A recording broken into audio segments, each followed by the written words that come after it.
federal, confederal. Obviamente aquí, esto es un aula de posgrado, hay gente de ciencias sociales, pero también hay gente que no es de ciencias sociales, hay ingenieros, hay gente de veterinaria, lo cual tiene mucho mérito. Hay gente a lo que estos términos pues, no suenan tanto, unitario, federal y confederal, pues esto, joder, no sé. ¿Qué significa cada cosa? Es muy sencillo. Unitario hace referencia al típico sistema central.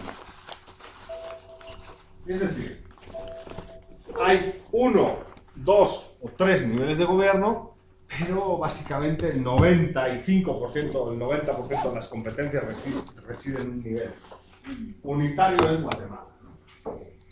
Guatemala, si vamos a la organización territorial del Estado, hay un nivel nacional de gobierno, el guatemalteco, hay un nivel local de gobierno, el municipal, y luego hay una especie de esperpento que se llaman gobernadores departamentales que de facto no tienen competencias reales para influir en la vida cotidiana de los ciudadanos, más que todo son un brazo, digamos, del poder ejecutivo en la periferia del país.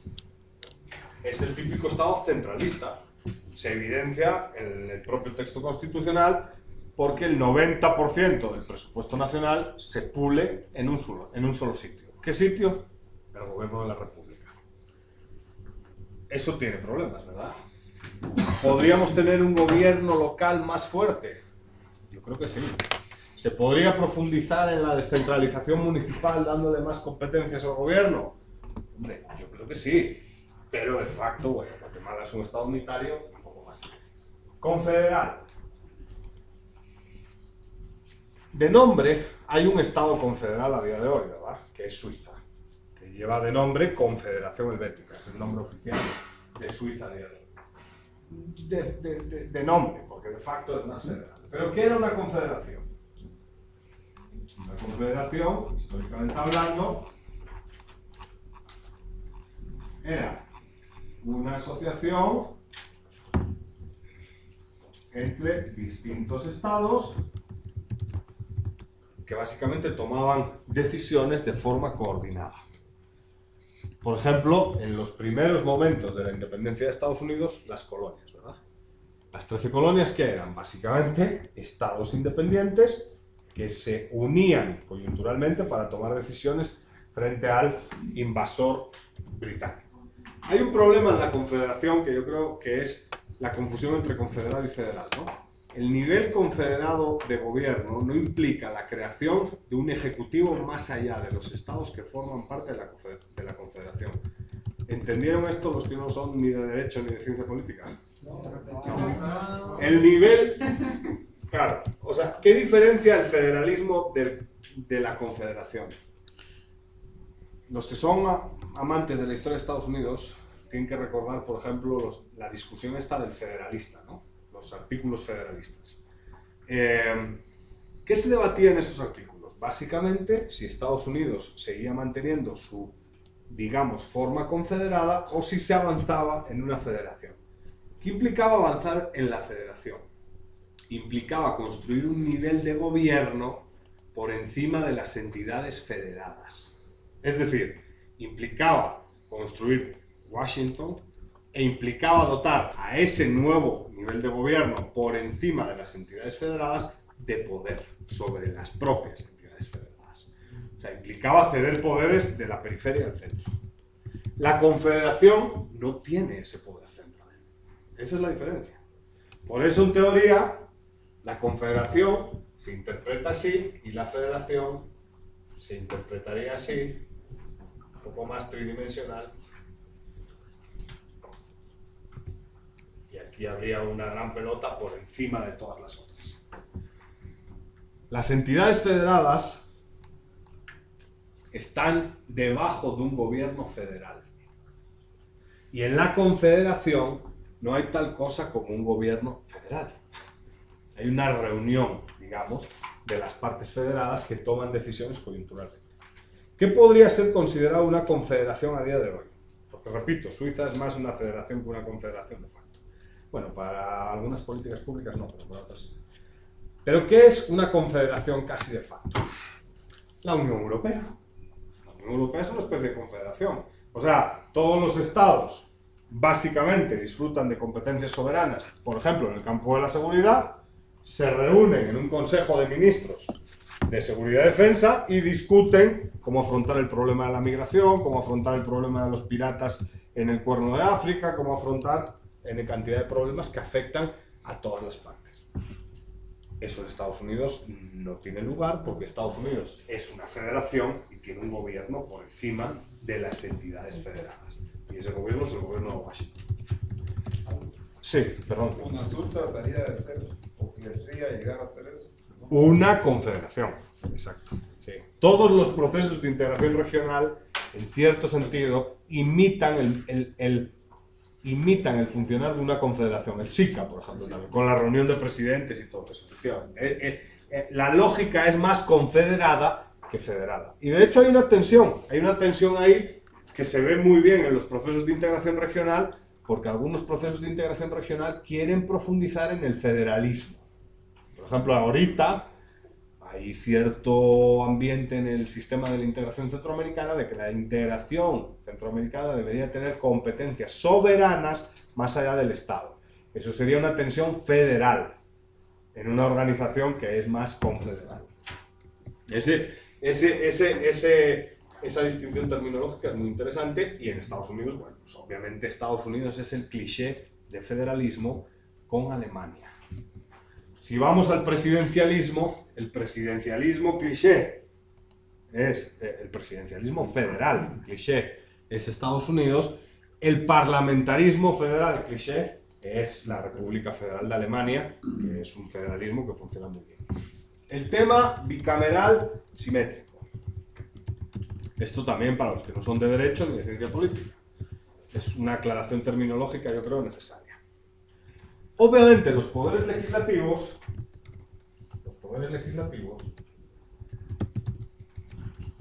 son de varios tipos, tienen varias formas. Y a la hora de comparar hay que tener en cuenta las distintas formas que estos poderes legislativos pueden adquirir. ¿Qué formas poseen? Hay varias aristas. Una primera arista es origen de representación.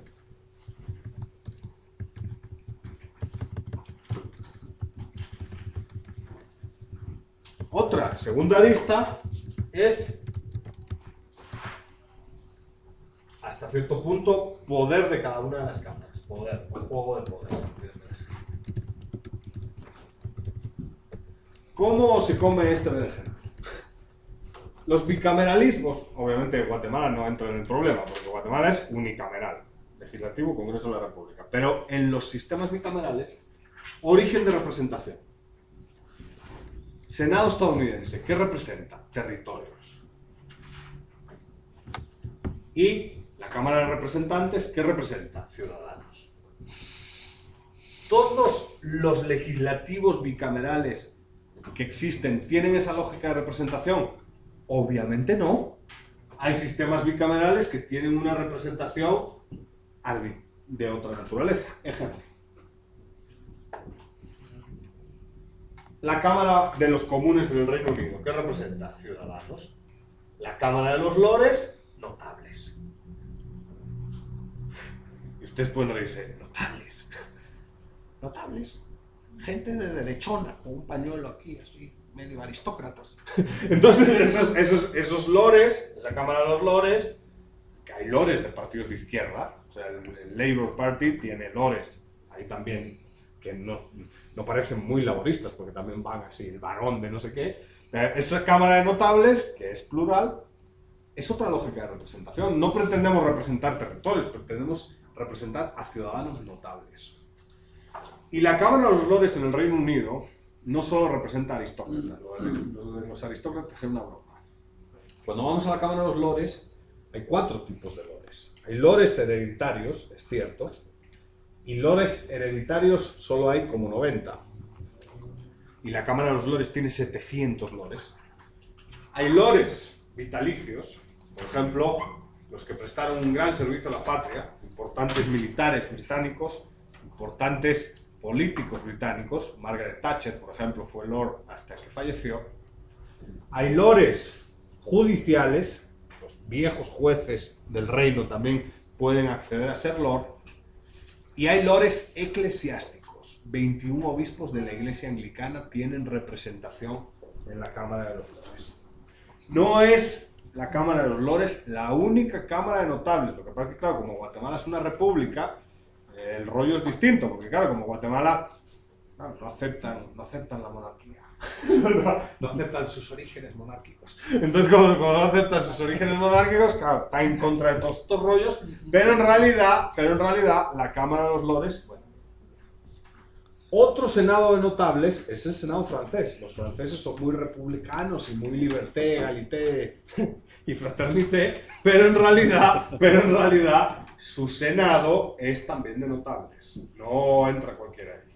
Uno tiene que ser un juez con una carrera brillante o un importante diplomático, etc. O sea, es un senado de notables. Otro senado de notables es ese es híbrido, el italiano. Entonces no tengan el bicameralismo solo como una lógica ciudadano-territorio, que es una lógica muy gringa, o muy mexicana, o muy... los argentinos no saben qué tienen, pero muy así. No, hay otro tipo de bicameralismo. La fuente de representación del bicameralismo también puede ser la notabilidad de determinados individuos. Y yo les voy a decir una cosa, y ustedes lo tendrán en mente. Proreforma, cuando se saca adelante el proyecto de Proreforma contemplaba, no sé si de manera acertada o como un potencial error a futuro, contemplaba la creación de una segunda cámara en el legislativo guatemalteco. Y el plan de Proreforma era un plan de una segunda cámara no territorial, sino de notables. Lo que pasa es que la fuente de discriminación que implicaba el proyecto Proreforma para definir notabilidad era la edad. O sea, Proreforma, ¿qué quería? Que la segunda cámara fuese una cámara de señores mayores. ¿Quién podía votar? Mayores de 40 años. No se podía votar si no se tenía más de 40 años para ese Senado guatemalteco. ¿Quién podía presentarse como candidato? Mayores de 40 años. Los jóvenes no podían, a joderse todos los jóvenes. Entonces el punto era, ¿por qué? Bueno, porque se supone que la gente mayor tiende a evaluar mejor los riesgos, tiende a defender más las tradiciones y tiende a ser más moderado respecto a los cambios. Es una posición, es creer en la experiencia como un mecanismo de discriminación. No sé si es cierto o no, pero la base, digamos, doctrinaria de la defensa de esa segunda cámara era esta, la notabilidad. Y luego hay el juego de poder. El juego de poder es muy claro. El bicameralismo puede ser simétrico. Bicameralismo. Sí, bicameralismo. Simétrico o asimétrico. Yo, la verdad, señores, lo siento mucho por mi letra. Yo iba para médico. Por eso escribo así. Iba para médico, pero me equivoqué.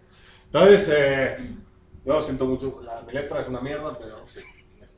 No la puedo corregir. Llevo ya más de 10 años en habla y aún así no me sale bien. Entonces es lo que... simétrico o asimétrico. ¿Por qué? Bueno, por una razón muy sencilla también. Por una razón muy sencilla.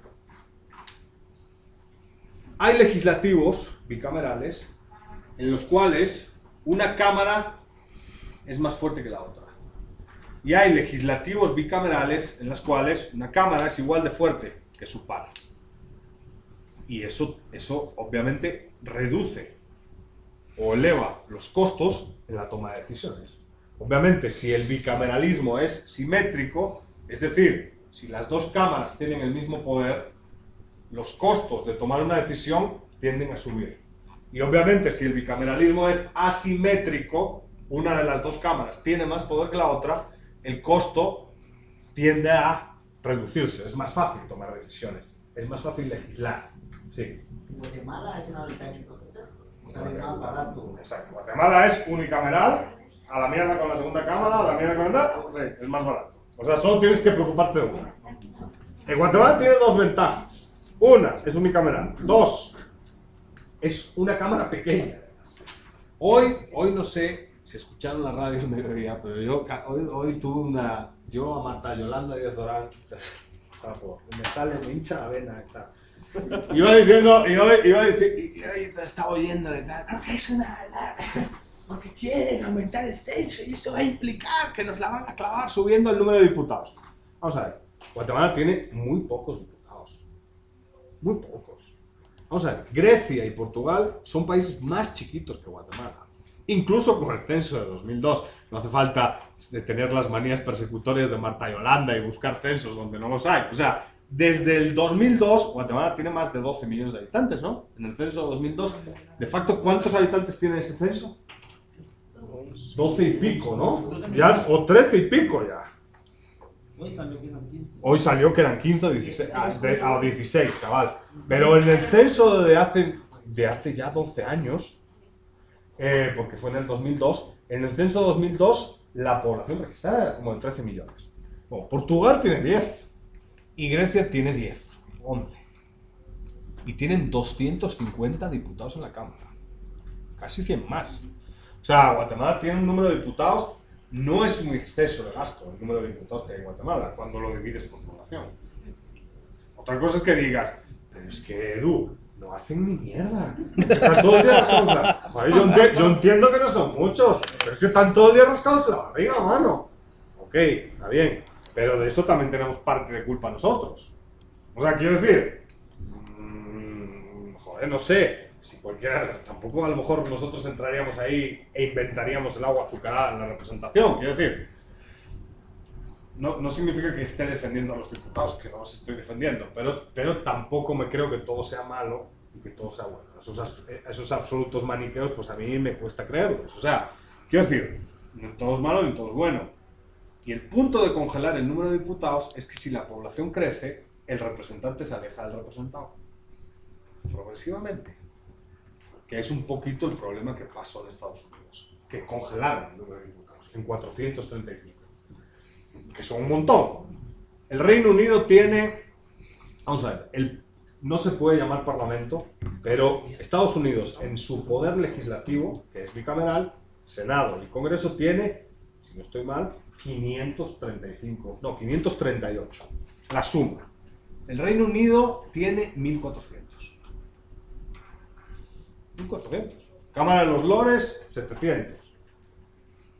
Y la Cámara de los Comunes, y lores, derechones, como digo yo, todos ahí con el pañuelito y sus mierdecillas y sus relojes así carísimos. Un lord, vaya. Y luego del otro lado, los comunes, que son otro brazo de ellos hasta 2400. ¿Quién manda? El Parlamento británico es asimétrico. Mandan los comunes. El Parlamento gringo tiende a ser simétrico. Parlamentos simétricos son muy difíciles de manejar, sobre todo si hay muchas personas. Guatemala, en ese sentido, es más fácil, es chiquito y unicameral. Pero ojo, que sea chiquito y unicameral no significa que sea deseable. A lo mejor hay personas aquí que conocen bien el sistema y que dicen, joder, pues a lo mejor en nuestro país pegaría bien una segunda cámara chiquita para compensar y tal, o no, o sería un gasto estúpido y es mejor estar como está. Yo creo que es mejor estar como está. Los países, bueno, la lectura de Dieter Nollen que vamos a leer la semana que viene, la de presidencialismo versus parlamentarismo, lo que te dice es, no hay que inventar grandes revoluciones, hay que intentar diagnosticar los problemas del sistema y promover pequeños cambios para hacer que mejore. Tampoco hay que darle la vuelta al sistema, porque claro, darle la vuelta al sistema es un costo. Porque necesitas otra vez aprendizaje y necesitas otra vez... Entonces es casi mejor diagnosticar qué funciona mal y generar pequeños cambios que inventar grandes estructuras, yendo un poco en contra de Sartori y de esta ingeniería constitucional comparada, ¿no? Estados Unidos, igual que otros países con bicameralismo simétrico, por ejemplo Italia, que es otro cliché, a veces tienen problemas para tomar decisiones. A veces, no significa que siempre. Estados Unidos tiene menos problemas que Italia para tomar decisiones por una razón. Es bipartidista perfecto. Entonces puedo tener mayoría... Salud. Todos estamos jodidos, yo también estoy jodido. El clima es inestable. El punto es, como el bipartidismo es perfecto, es más fácil generar mayorías estables en ambas cámaras. Claro, si tuvieses un multipartidismo extremo, la cosa se complica. Por eso los países con mucho multipartidismo, ejemplo Italia, y con un bicameralismo simétrico, es muy difícil tomar decisiones. Pero Estados Unidos resuelve ese problema un poco por el argumento de Sartori, porque la élite pertenece a un partido o a otro y las mayorías suelen ser estables. O sea, una vez ganas va a ser por mayoría en la Cámara, ¿no? Es muy difícil que tus propios diputados se te rebelen. En algunos temas sí se te rebelan. Ejemplo cliché, la invasión de Irak y el voto en contra dentro del Partido Republicano de personas como, por ejemplo, Ron Paul, que votó en contra. O sea, se supone que él tenía que votar con Bush, ya, pero no votó, votó con los demócratas. Entonces, bueno, ¿hay raras avis? Sí hay. Pero como el sistema de partidos es perfecto, generar gobierno es más fácil, aunque el bicameralismo sea simétrico. Porque obviamente la asimetría es mejor para el funcionamiento del sistema. Los lores y los comunes son asimétricos. Mandan los comunes. Y así debe ser. Son fáciles. En los asimétricos mandan los comunes. Suelen mandar, sí. Bueno, es una buena pregunta. No conozco ningún asimétrico en el que mande la Cámara Alta, cabal. En Francia manda la Asamblea Nacional. En el Reino Unido manda la Cámara de los Comunes. En Alemania manda el Bundestag. Sí, no suelen mandar las segundas cámaras. O sea, teóricamente puede ser cualquiera de las dos cámaras la que tenga el poder asignado, tiene que ser la Cámara. Si es simétrico, el punto, ese es lo que define los conceptos. Si es asimétrico. Si es asimétrico, hay una cámara que tiene preponderancia sobre la otra en el proceso legislativo. Es decir, yo paso una legislación en 3 lecturas, te la mando a ti. Tú le das 3 lecturas, te cagas en mí. Y dices que no, y dices que no vale. Yo vuelvo a hacer modificaciones y te la mando a ti. Tú vuelves a, valga la redundancia, cagarte en mí, y yo hago lo que me da la gana. Y ya no te la mando. Eso significa asimetría. Mando yo. Eso es el Parlamento británico. La Cámara de los Lores, de facto, no puede ni siquiera cambiar el texto. La Cámara de los Lores puede vetarlo. Es una cosa que se llama veto suspensivo. Para hablar con la ciudadanía y llevar el problema otra vez a la ciudadanía y decir, ¿ven lo que están haciendo estos locos de la Cámara de los Comunes? Hay que parar a estos locos de la Cámara de los Comunes. Eso se llama el veto suspensivo. Y puede proponer alternativas, pero sobre el proyecto que uno ha construido. No puede remodelar el proyecto. La fuente de remodelación del proyecto es la Cámara de los Comunes siempre. Eso es la simetría. Pero en Estados Unidos no, porque es más simétrico. La fuente puede ser cualquiera de las dos cámaras, ¿verdad? Esto de la simetría y la simetría es importante porque muchas veces algunos especialistas en derecho constitucional saben mucho de su sistema, pero no saben tanto de otros sistemas. Entonces, en un país como el nuestro, que encima es unicameral, este tipo de cuestiones no se toca tanto en derecho constitucional. Claro, no se toca tanto en derecho constitucional porque no lo necesita nuestro país. Como es unicameral, ya está. Pero hay que tenerlo en cuenta. Los asimétricos con sistemas multipartidistas toman toman más fácilmente las decisiones. Sacan adelante más fácilmente las decisiones. Yo defiendo la asimetría. Porque si no puede ser un partido de tenis y en algunos momentos puede ser una situación ingobernable, que es lo que pasa, yo creo, en Italia muchas veces, ¿no? Obviamente heterogéneo y nacionalista, bueno, son cuestiones sociológicas que el sistema político estadounidense, por supuesto, tiene. El sistema político estadounidense es muy nacionalista y muy heterogéneo. Campaña perpetua, también. ¿Por qué? Porque en Estados Unidos se mezclan todas las elecciones. Hay elecciones de término medio y los counties, las elecciones locales, tienen periodos distintos en función de cada county. Entonces puedes tener eso, en el mismo año la elección municipal, la elección legislativa y a los 2 años la elección presidencial. O puedes tener una elección cada año. Este año toca elección municipal, el año que viene toca elección legislativa y el siguiente año elección nacional. Es una campaña constante. Eso sí, canalizada a través de 2 partidos. Sí. Tengo una duda. Entonces, ¿de qué sirve, digamos, el Senado y el Congreso de los Estados Unidos? Sí. Por ejemplo, ahorita Obama Sí. los amenazó y les dijo que si ellos hacían otra cosa, él lo iba a vetar. Sí.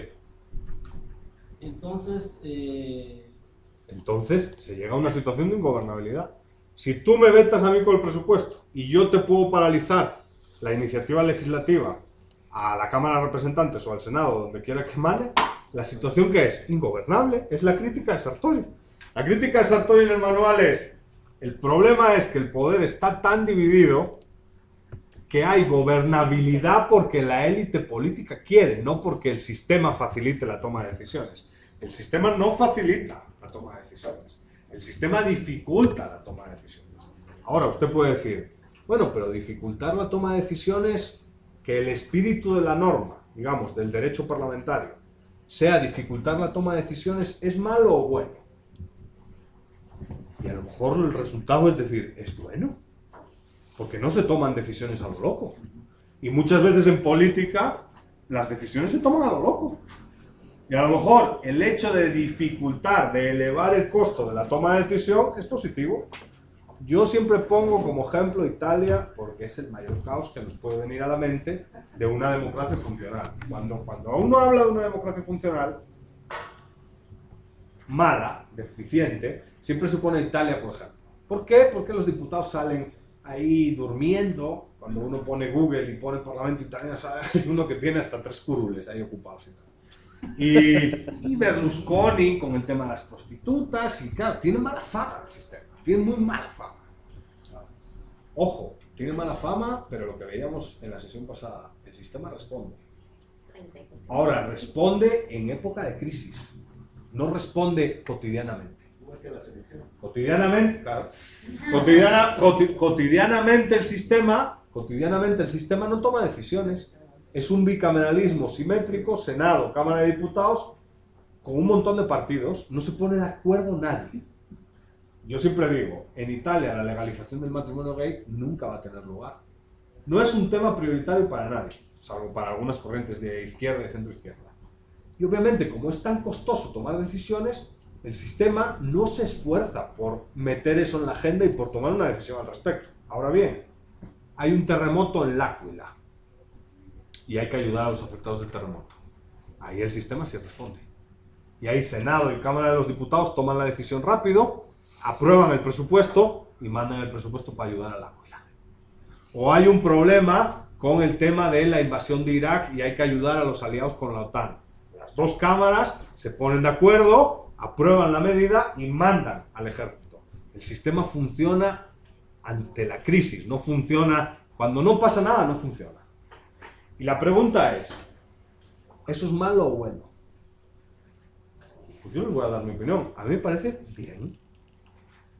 Me parece bien. Los constitucionalistas que lo hicieron así, lo idearon para que respondiese ante crisis, no para que cotidianamente se pudiese legislar todo el día. Lo que hicieron es, legislar aquí es caro, pero cuando hay una urgencia, el sistema responde. ¿Por qué responde? Por otras variables. Porque los italianos son muy italianos, por ejemplo, muy nacionalistas. Estados Unidos es igual. Es lo que dice Sartori. Al sistema le cuesta tomar decisiones, pero aún así se toman. Porque las élites políticas quieren que se tomen. Cuando no quieren que se tomen, ingobernabilidad. Ustedes dense cuenta, no lo actual de Obama. Vayamos un año antes. La aprobación de presupuesto del año pasado en Estados Unidos. No sé si vieron las noticias. ¿Qué hizo el Partido Republicano? No vas a tener presupuesto. ¿Y qué hizo el gobierno? Empezar a recortar. Y era un partido de tenis. O sea, él sabía que el único presupuesto hábil que él tenía era el del año anterior, porque el de este año no se lo iban a aprobar. Y obviamente, él no podía hacer nada. Empezó a cerrar agencias y se tensó la cuerda hasta que gente del Partido Demócrata y gente del Partido Republicano consensuaron un presupuesto. O sea, el sistema no ayudó a consensuar, fue la propia élite política la que ayudó a consensuar. Por eso Sartori es tan pesimista con el sistema estadounidense cuando uno lee el libro, ¿no? Sartori lo que dice es, no es tanto el sistema, es la gente que juega dentro del sistema la que lo hace funcionar, no tanto el sistema. El sistema podría ser automáticamente ingobernable si se exporta a otro sitio. Pero los gringos tienen capacidad no sé si tienen, en la lectura había un juego de palabras, consociación versus confrontación. A la hora de legislar hay actitudes consociativas versus actitudes confrontativas.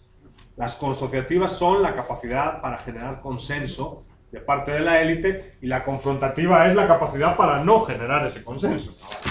Entonces el punto es, el sistema gringo, aunque, digamos, bajo la norma es muy difícil generar legislación, desarrolla lógicas consociativas. El modelo es a ser un poco moderado. Republicanos y demócratas tienden a ir al centro, al final, para hacerle funcionar al sistema. Tienden a establecer puentes para que el sistema funcione. Y eso tiene consecuencias muy positivas, y una de ellas es, bueno, no sé, tiene algo de negativo también, pero los gringos son muy gringos. Entonces a lo mejor anteponen ahí una serie de valores y de identidad, ¿no? El split ticket, ¿a qué les suena?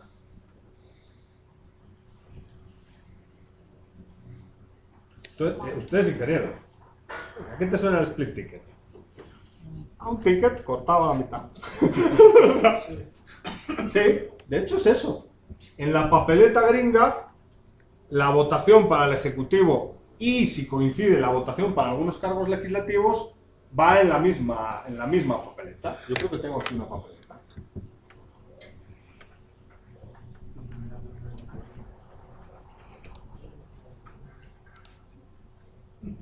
Esta es la papeleta. Condado de San Bernardino. Entonces aquí tienen para presidente y vicepresidente. Y en el bloque central tienen para miembros de la Asamblea Estatal, ¿no? Entonces el punto es, como, sí, mejor. Aquí tienen como varias elecciones, o si quieren verlo así, varias decisiones para varias instituciones en una misma papeleta. Puede pasar que... ¿Qué puede pasar con esta papeleta? Que yo vote para una elección republicano, para una elección un demócrata y para el alcalde de mi pueblo a un independiente. ¿Puede pasar eso? Puede pasar. Entonces por eso se llama split ticket, o sea, está dividido y lo que evidencia es un voto cruzado de la gran diabla. ¿Muchos gringos lo ponen en práctica? Parece que sí. Imagino que tiene que ser por estados. ¿Cuántos son los swing states? Los que cambian, los que unas veces son de un lado y otras veces son de otro. Exacto, que se llaman swing states. O sea, ¿cuántos son?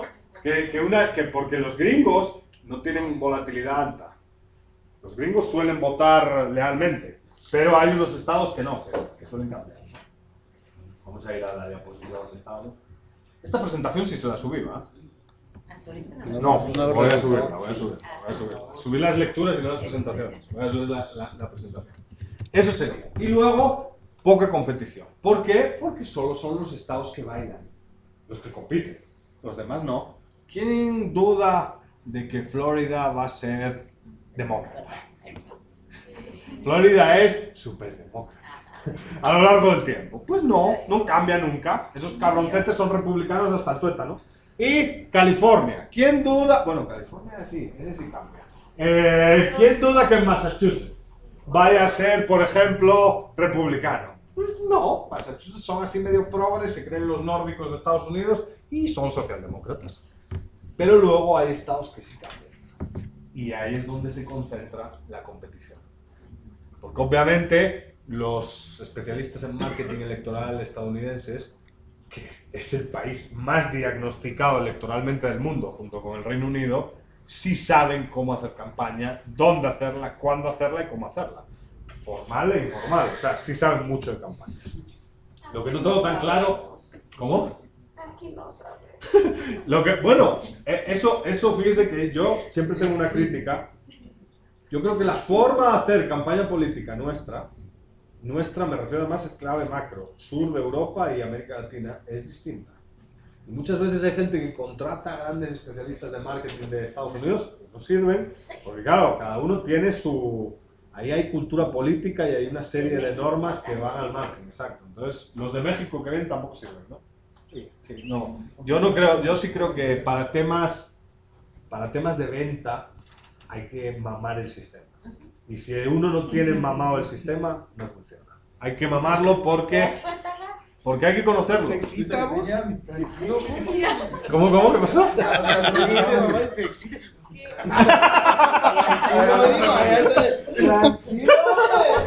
ahí va a salir corriendo. Coma. Ya sabes, Bueno, ese es el punto. Ese es el punto. El punto es, independientemente de las paranoias de cada uno, hay que interiorizar. Exacto, el sistema hay que interiorizar. Hombre, dejad que se exprese. Y mucha gente que viene de fuera no lo comprende. Yo llevo 8 años aquí y no lo comprendo. El sistema partido, muy difícil de comprender. Y llevo 8 años. Ni un municipio es igual a otro. No, yo creo que patrones tiene que haber. Yo creo que no tenemos El problema en Guate es no hemos encontrado la fórmula para generar datos fiables. Sí, no se Ese sistematiza. es el problema. El problema nuestro es no tenemos data fiable a la cual asirnos para diagnosticar. Ese es el problema. Porque mucha gente no es que no entiende. ¿Por qué guatebolas? ¿Por qué la gente se fuma las cosas? Esto es así, este es primo no sé qué y tal. Pero ¿lo puedes demostrar? No. o sea, no puedes demostrar, pero lo estás afirmando con toda la libertad. Sí, porque lo conozco y ve. No tienes ni puta idea, tío. O sea, vamos a ver. Ese es el problema. Eso no significa que no haya estudios muy serios en Watt. Yo, por ejemplo, los de ASIES, de volatilidad, de fermentación electoral, de todo eso, eso es cosa muy seria. Pero claro, eso es un granito de arena. O sea, al final falta un montón de cosas por medir. Es lo que hablamos el primer día. Pues aquí no sabemos ni qué distrito electoral es más barato. Pero si ni siquiera se sabe eso, fiablemente. O sea, es decir, es más barato por esto, por esto y por esto. No se sabe. No se sabe, por ejemplo, hasta cierto punto, la estructura de partidos relevantes, ¿cuál es? La gente dice, Guatemala es un montón de partidos. Son 14 el Congreso ahorita, ¿no? Eran 13, pero todo se formó 14. Son 14.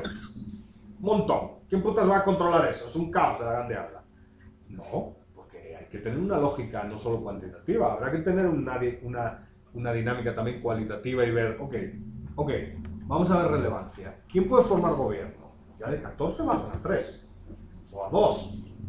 ¿Quién puede formar coaliciones que amenacen la posición del gobierno? Ya de 14 bajan a lo mejor 4 o 5. ¿Quién puede darse el lujo de vetar? Ninguno. Entonces ya la relevancia no es tan relevante. Porque claro, o sea, habrá muchos, pero relevantes no hay tantos. Porque hay que ver el toque, no solo cuantitativo, no solo hay que contar y llegar, hay 14, son un montón, por eso es inestable el sistema. No, habrá que ver también de esos 14 quién es relevante y habrá que definir qué es relevancia. Y la relevancia tiene que ver con gestión del poder. Y qué sé yo, con todo el respeto, yo que sé, encuentro por Guatemala no se comen un colín, o sea, están ahí, son 4 amigos, está muy bien, tienen que estar, pero relevantes en el sistema no son. Te puede parecer bien, te puede parecer mal, pero es lo objetivo. Tu capacidad de influencia es muy reducida. El punto es, ¿podrías aumentarla? Por supuesto que sí, con una mejor estrategia, con una tal, sí, pero no solo es el número. Muchas veces la gente solo cuenta y no mide cualitativamente, hay que medir cuantitativa y cualitativamente. En el sistema gringo, ese tipo de mediciones no tienen sentido, porque como es un bipartidismo perfecto, bicolor total, pues ahí no tiene sentido medir relevancia. Pero en un sistema multipartidista sí hay que medir relevancia. Nuestros sistemas son más complejos. O sea, el sistema multipartidista implica más sofisticación, es mucho más complejo, de facto. La fórmula electoral es más compleja. La relación de poder entre organizaciones es más compleja. la toma de decisiones es más compleja. El sistema en sí mismo sufre más riesgo de funcionar mal. Pero bueno, orígenes. Todos sabemos eso. Todos sabemos... hoy no está nuestro colega el republicano. The Republican Boy. Pero los orígenes, ya se saben los orígenes estadounidenses, una república presidencialista, muy elitista, universaliza el voto. Universaliza. El voto a finales del siglo XIX universaliza siempre y cuando no seas negro. Si eres negro, comías mierda. Pero si no eres negro, universal. Y luego el sistema en la segunda mitad de los 60 sí es realmente universal y sí es realmente abierto. Tanto desde el ámbito del sufragio activo como desde el ámbito del sufragio pasivo. 1966-67, ¿no? Entonces, en ese sentido, digamos que podemos empezar a hablar de que ahí se consolida el sistema electoral y el verdadero sistema democrático estadounidense. Porque obviamente, con personas de color que no pueden entrar a la universidad, me imagino yo que la ciudadanía virtuosa republicana no encaja tan bien, ¿va? Entonces en ese sentido, hasta 1967. Ahora, a partir de 1967, sí, sistema uninominal y mayoritario, un winner takes all, clásico, muy inglés, y hasta cierto punto un sistema que genera descontento entre la población. El cliché Al Gore Bush, ¿no? Si lo recuerdan, porcentaje de votos de Bush, 48. Porcentaje de voto emitido al Gore, 50, 49 y pico. 49,6 o algo así, se puede chequear en internet. ¿Quién gobernó? Jorgito. El que tuvo menos votos ganó la presidencia. Y uno dice, pues vaya caca, ¿no? y alguien diría, pues de eso va el sistema electoral. Traducir votos en escaños. En este caso no en escaños, en presidencia. ¿Se dan cuenta, verdad? ¿Entienden el porqué? No. Lo voy a decir ahorita. Pero estamos adelantándonos a la presentación. Pero da igual, como ya estamos en confianza, da igual. ¿Por esto? ¿Entienden el porqué? Por esto. Porque tuvo más representación. Porque tuvo más votos electorales, no más votos emitidos por la ciudadanía. ¿Eso qué quiere decir? Que hay estados que valen más. Que hay votos de ciudadanos que valen más que otros. Ah, pero no es por estado. ¿Sí? ¿Sí? O sea, hay el voto de un ciudadano. De hecho, Vamos a poner, ¿cuál es el voto que más vale? Ohio. Por eso Ohio siempre es... Están ahí todos, puta, que viene Ohio y tal. Y los de Ohio así, a ver, venga, que vamos. ¿Quién gana y tal? Demócrata, joder, mierda, tal, no sé qué, 18. Bueno, dicen que el voto de mayor valor es en Ohio. ¿por qué? Tiene 18 votos. ¿Por qué? Porque en función de tu población tienes asignado un número de votos electorales. Y a lo mejor ese número de votos electorales en función de la población no guarda proporcionalidad. Está políticamente, digamos, distorsionado, a lo mejor por un acuerdo en los partidos. Por eso Al Gore no protestó. Al Gore lo único que dijo es, yo entiendo la fórmula, no me la tienes que explicar. Ganaste, pero yo tuve más votos. Pero mira, o sea, yo tuve más votos. Ganaste, pero yo tuve más votos. Pensilvania tiene 20 y Nueva York tiene 29. Ajá. ¿Por qué Ohio es más importante? Porque es swing, porque baila. Es que ahí están los que bailan, los que suelen bailar. Entonces Pensilvania ha de ser importante también conseguirlo. Sí, seguro. Y North Carolina. Seguro. Obviamente los que tienen más son votos más poblados. Hay una cosa que está clara aquí, ¿eh? Perdón. La campaña gringa está concentrada. Por ejemplo, los estadounidenses, al contrario que... No sé si en Guatemala está así. No sé si ustedes, alguno ha hecho campaña seguro, sabe más que yo de esto. En Estados Unidos la campaña se concentra, ¿eh?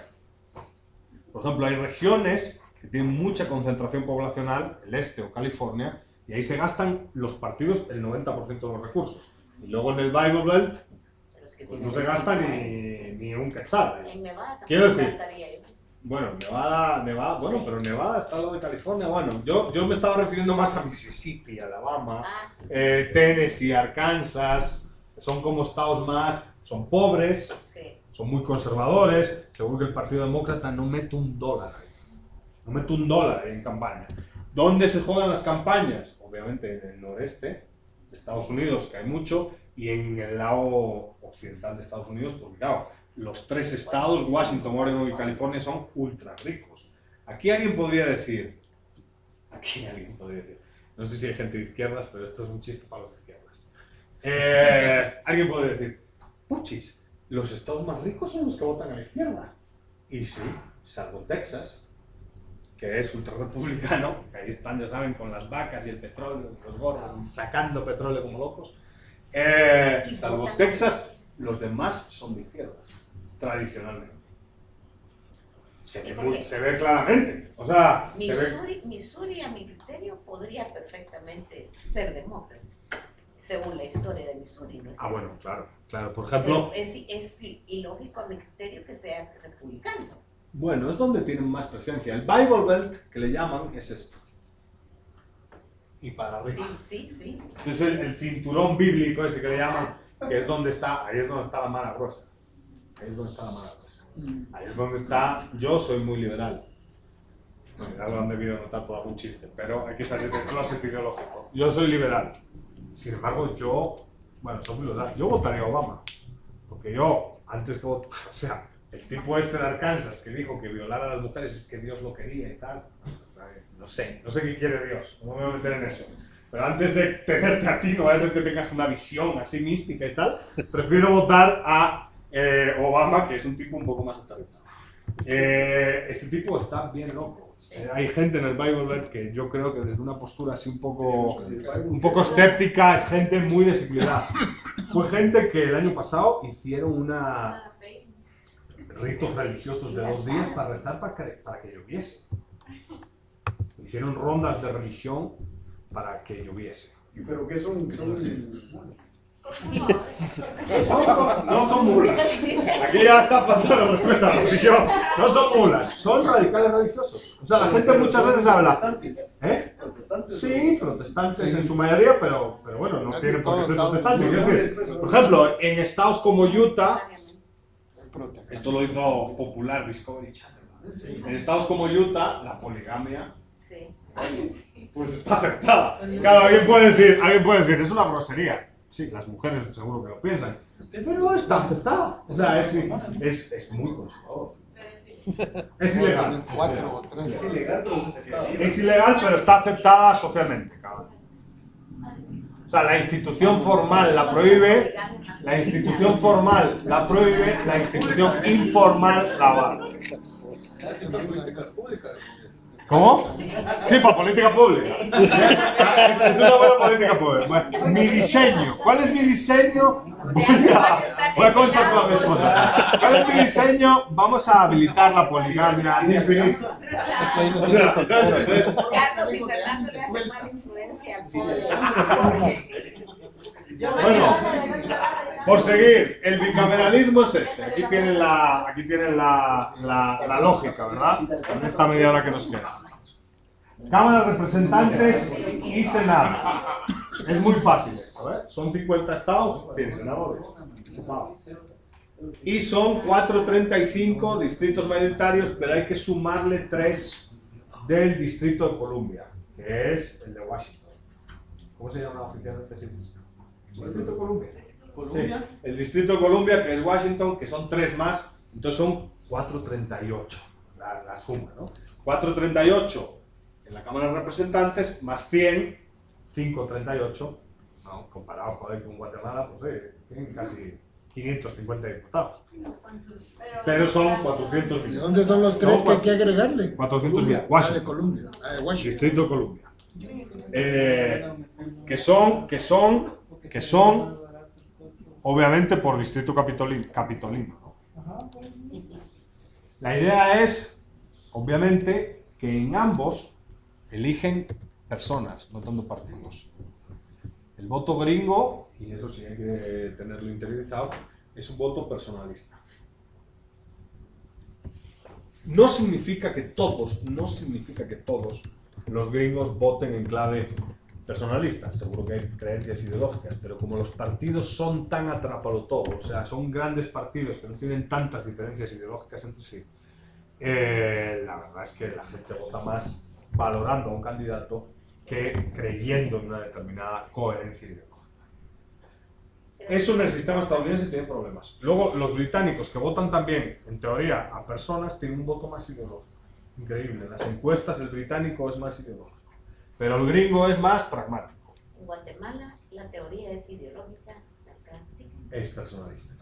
Sí. Eso es lo que yo creo que... Fíjese que yo ya estoy trabajando en un artículo para ir a presentar a un congreso de élites parlamentarias. Y la base de datos que hicimos, que tiene toda la vida de todos los diputados guatemaltecos, desde 1986. es súper bonito. Ah, no, tenemos todo. Tenemos todo. No, pero esa información no se publicita. Eso lo tenemos ahí que en la Facultad de Políticas aglutinamos datos. Pero bueno, los de la actual legislatura, los 11 diputados que más años tienen, veteranos, qué sé yo, Taracena, que lleva 19 años, o un Crespo y tal, queremos entrevistarles para ver si existen patrones de éxito. Y el primero que hemos visto sin entrevistar es que son distritales y número 1 de lista. O sea que yo puedo decir, son los caciques de la Gran Diabla. Sí, pero la gente los conoce y no creo que... O sea, la gente les vota porque más o menos los conoce y cree en ellos. O sea, no es un tipo que se cuela de número 6 en la lista nacional y que no conoce a nadie. Ni es un tipo que va de número 8 en el distrito de Guatemala y que no conoce a nadie. No, va de número 1 y en un distrito. O sea que sí hay personalismo. Sí hay personalismo. No sé cómo explicarlo, hay que entrevistar, a ver, pero que si lo hay, lo hay. Si no, no durarían. ¿Por qué todos los que duran son eso? Pero también eso pasa en el tema de alcaldes. El tema de alcaldes cambian de partido y la gente sigue votando por ellos. Bueno, sí. Es decir, no hay una los que tienen éxito. ideológica. Claro, los que tienen éxito. O sea, la gente vota por la persona y el trabajo que la persona hace. Sí, probablemente. Es casi fijo. El que tiene éxito seguro que es por eso. Porque cuando a uno agrega, en los alcaldes también hay mucho fracaso electoral. Sí. O sea, la mayoría pierde. Sí. La mayoría pierde. Eso sí está publicado. Les comenté el de Iván Morales. Lo que pasa es que no les puse yo ese paper, ¿verdad? No se lo voy a poner. Se lo voy a subir para amor al arte. Para amor al arte. Pero el... Sí, los exitosos sí parece que son distritales y número 1. Lo cual, a mi juicio, oye, es criticable, pero a mi juicio tiene mucho mérito, ¿no? Sí, porque no es gente que se esconda. Las familias viven ahí, la gente los identifica. Sí, no es gente que se esconda. No es gente que Yo, el transfugismo que valoro malo y venenoso es el transfugismo del que no da la cara. Y va cambiando de partido en partido, sobreviviendo sin que su distrito le reconozca. Eso es lo que a mí me parece una estafa. Es una estafa, porque si el sistema está pensado para votar en clave ideológica, como así está, partidista, y tienes a una especie de casta política que va cambiando de partido en partido. Ahora voy en el número 3 y no me conoce nadie porque el número 1 es el que da la cara, y luego paso al número 6 en lista nacional porque sé que entro fijo, y luego me voy a no sé dónde. Pero los que tienen éxito no siguen ese patrón. Van de número 1 y son distritales. Pero depende de la vida de los partidos, porque el promedio de ¿Es los bajo? partidos son 5 años. No. Entonces, cambian de partido. Ellos cambian de partido. Claro, cambian. Un Crespo. Claro, un Crespo 4. Desde que tal. Pero Y Taracena sí, 3. FRG va de tiempo, como 3 periodos. En FRG Sí. creo que hasta ahorita se quedó con P. sí, Entonces, obviamente hay que... estuvo fijo en el Pero lleva 3 partidos, ¿eh? Lo tenemos en la base, en los partidos que llevo. Lleva 3 partidos. Ayer lo vi. Ayer lo vi en la base. O 2 o 3 partidos. Yo creo que lleva 3. Pero vaya, tiene mérito. Tiene mérito porque da la cara. A mí el que me da rabia es el tránsfuga que no da la cara y que se mantiene en el sistema predando. A mí me da cólera. No sé, Quiénes son. no sé. Claro, ¿Cuál es el ojo, mejor ejemplo? ojo, pero fíjense que le voy a decir mi opinión, ¿eh? Y esto también lo tenemos medido, socio. No sé qué dimensión tiene el tránsfuga pirata. No sé cuán importante es en el legislativo. Porque Tránsfuga pirata lo puede traducir. tránsfuga Sí, pirata pero es, sí. o sea, el tránsfuga estafador para mí es el que no da la cara. O sea, aquí hay dos tipos de Pero sí tránsfuga. te voy a decir. Hay un tránsfuga que da la cara.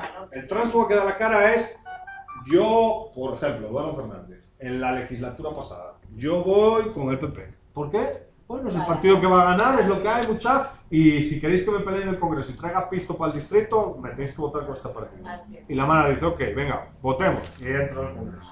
Como voy con el PP, con Nicolás, me voy para líder. Y vuelvo a decir, yo soy Eduardo Fernández. Puta, pero ahora vas con líder, cabrón. Sí, voy con líder porque va a ganar. Y si queréis que traiga pisto para el distrito, pues lo que hay. Y me vuelven a votar. Sí. Sí, sí. Ejemplo. Pero sí, tenés Ejemplo, ¿soy estafador? No. El tema. Ahí yo no soy estafador. Yo ahí estoy dando la cara. Ahora ponte. Voy de número 4 en la lista del PP. ¿Quién es? Y Sepa. toca la lotería. Que hay mucho diputado que le ha tocado la lotería. Estoy ahí porque se juntó Marte con Júpiter, pasó un cometa y se produjo una reacción divina y de repente ¡puta, tocó! Y entro ahí a cobrar 60.000 pesos. ¿O no? Hay mucho que entra así. Entonces, toca la lotería y entro de número, qué sé yo, 6 en una lista nacional. Y entré diputado. Y digo yo, joder, qué bien viven los diputados. Hay que seguir aquí. ¿Cómo sigo? No tengo contactos en mi distrito, no tengo contactos con la comunidad, no tengo nada. Y voy parasitando intereses de grupos privados que Sí, financian sí, sí. y voy parasitando conectes en determinados partidos y un financista privado que dice, oye, necesito un favor, yo voy a luchar por dártelo y tal. Ok, pues te presiono aquí, te doy este pisto y te metemos en el número 4 de otro partido. Total, yo he peleado delante de la comunidad para que la comunidad me vote. No. ¿He vuelto a salir? Sí, he sobrevivido. Soy un estafador. Porque ahí sí que estoy jugando con una asimetría de información respecto a la ciudadanía. Estoy pasándome de un partido a otro, aprovechándome de que el voto ciudadano es un voto partidista e ideológico. Y lo único que estoy haciendo yo es manejando asimetrías de información. Soy un estafador. Pero un estafador como la Copa de un Pino, un estafador como la Catedral de la Zona 1, un estafador muy grande. Porque el sistema está pensado para que el ciudadano vote en clave partidista e ideológica y yo lo estoy estafando. Ahora, cuantitativamente, mi reflexión. Yo creo que ese tránsfuga estafador no es tan alto como la gente piensa en la calle. Cuando uno ve que el 55% del Congreso de la República son novatos, o sea, están en la primera legislatura, que el 6% son veteranos, o sea, son esos 11 o 12 que llevan de 13 a 17 años, estamos en un 71, o sea, nos queda un 29 restante. ¿Y de ese 29 todos son tránsfugas piratas? No. Probablemente el transfugismo pirata se reduzca en la legislatura actual a 10 personas, 12 personas. Y probablemente de esos tránsfugas piratas, la mitad se vayan fuera en esta legislatura. ¿Hay ejemplos? Sí, 10, 12, de 105 tenemos. O sea, uno no puede decir que el fenómeno del transfugismo estafador es demasiado amplio. No lo dice la data. No lo dice la data. Cuando uno cuenta, no salen las cuentas. O sea, si tienes el 55% en la primera legislatura, ahí ya. Y si tienes un 6% que lleva de 13 a más años en la Cámara, y que son esos veteranos, que esos no cuentan en la categoría de tránsfuga pirata, son tránsfugas, pero no piratas. Esos van de número 1 en la lista y los conoce todo el mundo, son los caciques.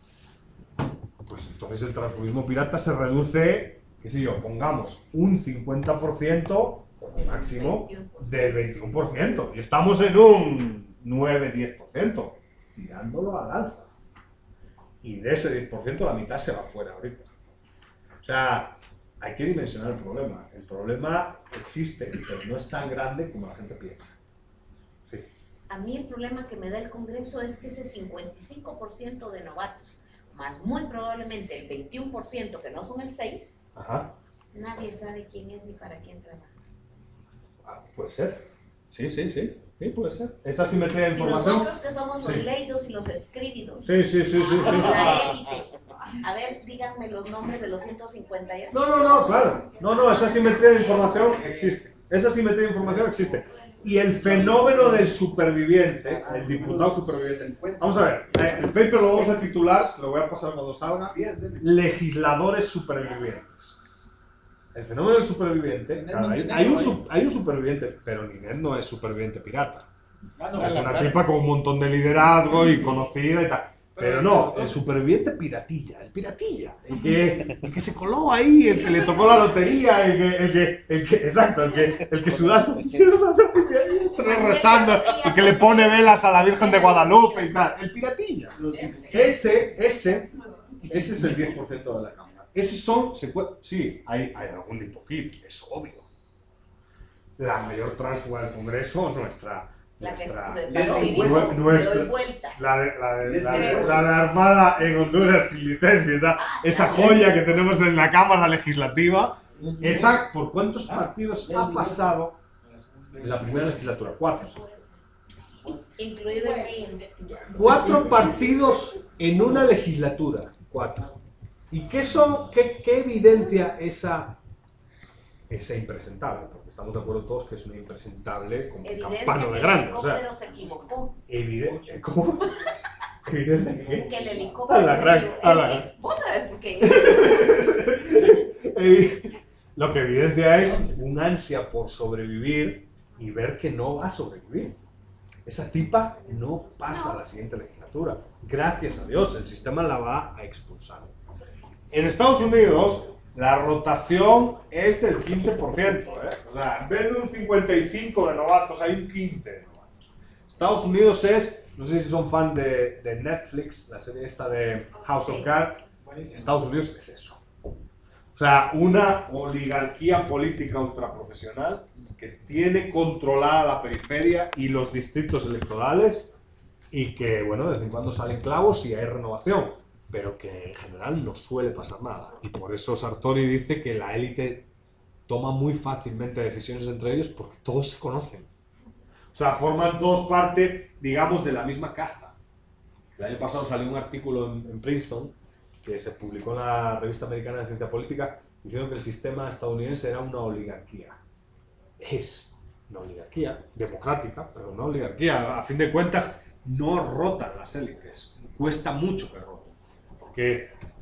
Porque a cierto punto manejan mucha simetría de información y porque su electorado está contento con lo que hace. O sea, el cacique es malo. Yo siempre digo, el cacique es malo. Mi respuesta siempre es, depende. El cacique no es malo siempre. El cacique es malo si fruto de mi posición de poder como cacique amenazo a la competición. Si la amenazo de manera violenta y limito la competencia, ahí sí estoy siendo malo. Porque obviamente la ciudadanía no vota en libertad. Y eso sí hay que atajarlo. Pero los caciques gringos no amenazan a la competencia. O sea, el cacique gringo local es un cacique porque la gente lo ha hecho cacique. O sea, no porque él vaya por ahí amenazando a la competencia y prohibiendo que tú te presentes y tal. Otra cosa es lo que sucede a lo mejor en algunas partes de Guatemala en el que sí hay amenazas de facto a la competencia. Sobre todo en elecciones municipales. ¿No? Eso es distinto. Eso ya no es un problema electoral, es un problema de Estado de Derecho. La competencia tiene que asegurarla el organismo judicial y las fuerzas y cuerpos de seguridad del Estado. Eso ya no es tan sistémico. Sí, perdón. Volviendo al tema del transfugismo, digamos, Sí. Lo que entiendo es que a pesar de que lo hay, el sistema funciona. Sí. Sí, pero en términos de asegurar la estabilidad del sistema político a largo plazo, a mediano plazo, Sí. eso no necesariamente es, digamos, lo mejor. No es lo mejor. ¿Cómo encaja todo eso? Asegurar el sistema de partidos. No el sistema político. El sistema político guatemalteco no es inestable. ¿O creen que es inestable? Pero en el largo plazo, digamos, cuando hay descontento de la ciudadanía... Bueno, dice frustración y amenaza populista y todo eso. Sí, claro, sí, es una amenaza. El transfugismo, si es pirata, es una amenaza populista muy fuerte. Sí. Sí, sí. Hay algo en el sistema electoral que cuando entremos en esa parte del manual de Sartori, una vez veamos los regímenes, vamos a ver. El sistema electoral es el que habilita moralmente ser tránsfuga o lo inhabilita. Y nuestro sistema electoral, en teoría, está pensado para que no haya tránsfugas. O sea, ser tránsfuga en nuestro sistema electoral es un poco ya juego sucio. Porque el sistema está pensado en clave partidos y en clave ideológica. ¿Qué pasa? Que dentro de esa justificación, el que va en el número 1 en la lista, yo creo que es el que más derecho tiene a ser tránsfuga y moralmente valorado, porque en realidad la gente te conoce. Y el voto no... ¿Saben qué pasa? Mi crítica al sistema electoral guatemalteco. Es irreal que votemos de forma partidista. Y el espíritu de la norma es que votemos en clave partidista. Pero de facto no votamos en clave partidista. Entonces hay una contradicción institucional. La norma legal supone que usted va a votar en clave partidista. Y la cotidianidad y la evidencia empírica política existente en el país demuestra que la gente no vota en clave partidista, vota en clave personalista. Entonces, ¿por qué no adaptar nuestro sistema electoral al espíritu que existe en la comunidad guatemalteca, que es votar en clave personalista y no tanto partidista? Ese es mi, si quieren verlo así, debate alrededor de este tema. Ahora, que el transfugismo, bajo un espíritu partidista, erosiona la estabilidad del sistema de partidos, por supuesto que sí, yo creo que sí, claro. El transfugismo, en cierto sentido, puede erosionar el sistema de partidos. Ahora, no creo que haya partidos débiles por el transfugismo. No, porque el transfugismo no es tan grande como se supone. Cuando uno tiene 55% de novatos, el transfugismo, para empezar, requiere de reelección. Y la mayoría de la Cámara no es reelecta. O sea, ¿cómo? Menos la Hueso. Bueno, claro, la Hueso no va a salir reelegida, claro que no. No, pero fue tránsfuga sin haber sido reelegida. No, claro, fue claro. En la misma legislatura fue 4 veces tránsfuga. Miriam. Sí, hay un artículo muy bueno contra Poder con los tránsfugos del año. Sí. El Dipukit. Sí, también. El Dipukit también fue tránsfuga. El que Trump creo que se pasó el líder. Sí. Miriam. Cuando le pusieron la banda Sí. de... Ahora, bajo un esquema, efectivamente yo sí creo que tiene razón, bajo un esquema, vamos a ver, si el sistema electoral está pensado para votar partidos y hay mucho transfugismo, el sistema se erosiona, se destruye, facilita el nacimiento de un populismo, frustra a la gente, porque la gente se va a sentir estafada constantemente. Sí. Ahora, no creo que la gente en Guate se sienta tan estafada por el partidismo. Se siente más estafada por la traición del líder personalista. Sí, la gente. O sea, yo creo que en Guatemala, no sé, no tenemos data, Es que no hay una encuesta que afine bien esas dos preguntas. ¿Usted qué se siente más estafado? ¿Por el PP o por Otto? Yo creo que el Chapín va a decir Otto, que es el que me estafó. Sí, porque el PP ni siquiera sé quién es. Exacto. Y es más, no sé siquiera decir 3 principios ideológicos del PP. Sí. O sea, yo creo que, pero no lo hemos medido. O sea, esto es cuatebolas. O sea, aquí no está medido con encuesta. Y habría que hacer un cuestionario. Y habría que decir, ¿usted por quién se siente más estafado? ¿Por el PP o por Otto? Y si dicen PP, preguntar 3 características del PP. Pongan Roxana en la encuesta porque yo por ella es que me siento traicionada. ¿Por qué? Pues porque el otro es hombre. El macho. Tú esperas una traición de un hombre. Y lo dice con toda normalidad. O sea, tú es que esperas que un hombre vaya a joder. Sí, joder. No, pero al final esa pregunta es bien importante.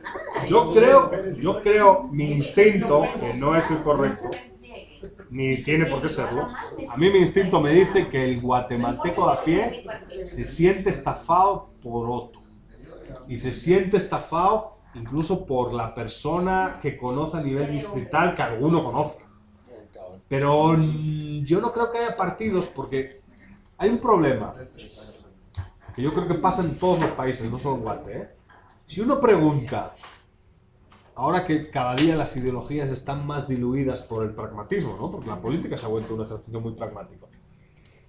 Si uno pregunta 3, 4 elementos distintivos entre izquierda y derecha, mucha gente no sabe decir. Eso. No, en Guatemala nadie nos sabe decir, un 90%. Nos da lo mismo. Pero por otro lado también creo que tiene que ver, y digamos, haciendo la encuesta se vería si tiene que ver también un poco con el involucramiento ciudadano, con el compromiso y conocimiento, con la educación cívica y con las responsabilidades cívicas de los ciudadanos. Porque muy probablemente yo voy a decir, sí, estoy desencantada con otro, pero no entiendo cuál es la diferencia entre una cosa y otra. Puedo decir muy bien también que no me convence el PP, pero no tengo la menor idea. ¿Sabe qué pasa?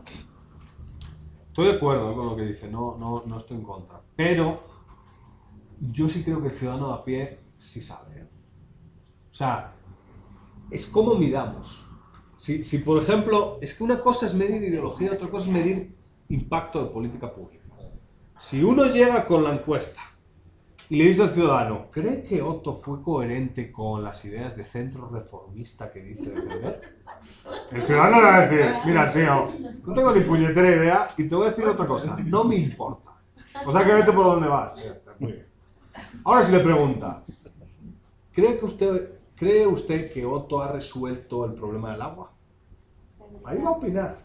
Seguridad, ahí va a opinar. Salarios, empleo, ahí va a opinar. A lo mejor no tiene toda la información, pero va a establecer una opinión. Transporte público, logística de comunicaciones, o sea, infraestructuras, temas migratorios, seguridad. Es que la pregunta para ver la eficiencia de un político yo no creo que tenga que ir en clave ideológica. Yo creo que tiene que ir en clave de política pública. Y el hecho de medir impactos de política pública para mí es la mejor evidencia de si un gobierno funciona o no. O sea, y así nos alejamos del debate ideológico. Pero claro, eso el partido político no lo quiere. Porque el partido político no quiere de facto tanto que le evalúen política pública, quiere que haya coherencia ideológica y todo eso. Ya, pero la política yo creo post-muro de Berlín ya no es eso. Eso, o sea, yo creo que hemos cambiado ya. Y ahora ya es una cosa de gerencia. O sea, vamos a ver, tú me sabes resolver el problema del agua porque tenemos la ciudad, hay un montón de gente, joder, hay partes que no tienen agua. Tú me sabes resolver el problema del alumbrado porque hay zonas inseguras, las banquetas que están hechas mierda, la ciudad que rebosa basura por algunas partes. La gente eso se lo sabe evaluar. Y la encuesta puede evaluar eso. Y a nivel legislativo, yo creo que también. Ahí el encuestador es el que tiene que filtrar. Claro, yo no puedo, que es un error que puede cometer el investigador social, hacer que el ciudadano evalúe política municipal mediante una encuesta legislativa. O al revés. Sí. Y ahí el que tiene que hacer el filtro es el investigador. El investigador tiene que diseñar un cuestionario. ¿Qué hace el legislativo? ¿A qué se dedica? ¿Cuál sería su competencia? Claro, no le voy a preguntar sobre recogidas de basuras al legislativo, porque eso es competencia municipal. Pero sí puedo preguntarle sobre competencias, infraestructuras nacionales, aeropuertos, puertos, yo qué sé, facilidades migratorias, trámites en la burocracia del Estado. Todo ese tipo de cuestiones el ciudadano lo puede evaluar y no hay que tener preferencias ideológicas. Puedes evaluar el rendimiento de un sistema de partidos evaluando el impacto de sus políticas públicas. Puedes catalogar líderes en función de la lucha que dichos líderes tengan en relación a algunas políticas públicas. ¿Qué sé yo? Por ejemplo, Ninet, ¿no? Que siempre ha sido como transparencia, accountability, fiscalización. Bueno, pues ya la gente asocia esa figura a esa función. Ese tipo de cosas le dice a uno, no sé, yo creo más en esa democracia que en la estricta. Sartori, igual que todo politólogo de corriente dominante, los partidos son sagrados. Y para mí no son sagrados. Para mí los partidos son, yo creo a veces, un problema. Sartori dice en el libro, en el capítulo del presidencialismo, un sistema parlamentario y presidencial funciona gracias a los partidos. Yo no creo eso. Pero esa es la opinión de este politólogo, que obviamente no soy Sartori, ya podría serlo. Sería insoportable. Pero no lo soy. Pero yo no creo que los partidos sean tan necesarios como vehículos de representación.